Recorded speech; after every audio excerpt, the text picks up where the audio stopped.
فتره البانديميك 2020 حصل كده في الكوربريت وورلد مم. ثوره في حته الويلنس بتاع الموظفين والاهتمام بالحته دي. بروبلي كان برضو الشركات الكبيره من زمان طول اه. عمرها بتهتم بالموضوع ده.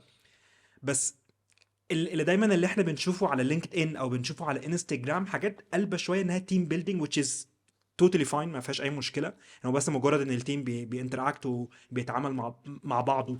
هل من الفتره اللي انت شفتها كلها في عالم المالتي ناشونال، هل فعلا في حاجه بتحصل بتافكت الويلنس بتاعه الموظف؟ خليني عشان برضه تبقى مم. انت فاهم قصدي في السؤال. يعني هو فعلا الموظفين في حاجه بيقدروا يعملوها جوه البيزنس بتاعهم عشان يقدروا يحافظوا على البرودكتيفيتي ويحافظوا على الانرجي ويحافظوا على ان هم ما يغيبوش عن الشغل وكل الكلام ده، ولا الكلام ده بيكون سلوجنز؟ والهجص طب انا هقولها لك بصراحه، وهقولها لك من بق الناس المسؤولين على الكوبريت ويلنس. يعني انا قابلت ناس كتير عندهم اكبر شركات في دبي بتوع الكوبريت، ده شغلهم من بقهم، وتش انا مقتنع باللي هم بيقولوا عليه. قال لك الشركات معظمها، مش هقول كله برضو، معظمها بيحطوا الكوبريت ويلنس على الاجنده عشان تك ذا بوكس. ما هو لازم. زي الدايفرستي. برافو عليك، انكلوجن. فرحتي. فاهم قصدي؟ ورك لايف بالانس يا عم، ده دخلتي. فالحته بتاعت الكوبريت ويلنس معظم، مش هقول لك كله، معظم تيكينج ذا بوكس.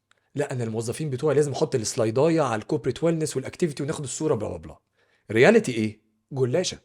ده اللي انا اي ويتنست. بس في مديرين انا شفتهم وعشتهم، لا جنونلي بيبقوا عايزين الناس اللي معاهم ياخدوا بالهم من صحتهم. جنونلي. هو بيبقى اكزامبل.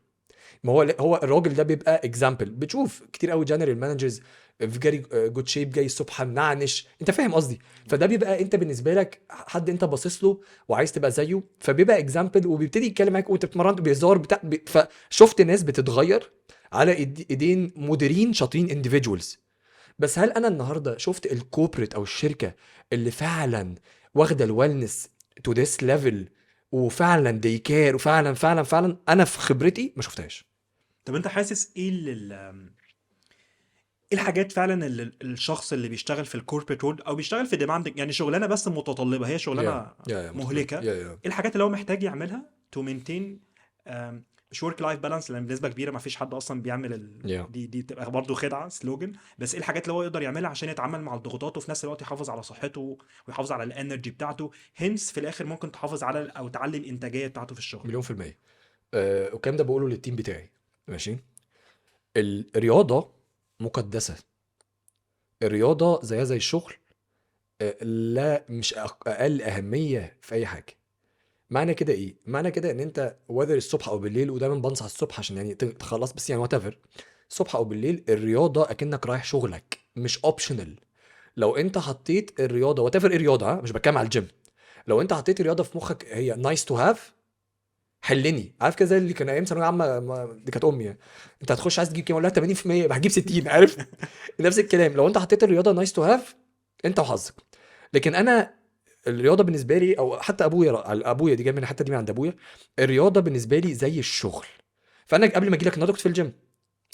هي مقدسه. انت فاهم قصدي؟ معلش، لو قلت لي الساعه 8 هقول لك سوري عن الجيم.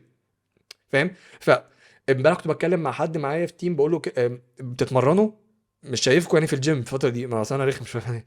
فلك لا، اصل احنا ابتدينا بدري يا فرحتي، ما ببتدي بدري، اصل انا مشغول، مش هتبقى اكتر مني، بقرص. انت فاهم قصدي؟ فالرياضه مقدسه. لو البني ادم ابتدى يحط في مخه ان الرياضه دي حاجه مقدسه زي الشغل، وان انا ده الوقت بتاعها اي كانوت سكيب، طبعا بالعقل يعني، تك، اوتوماتيكلي انت وانت فاهم كويس قوي، البني ادم بيبقى way more effective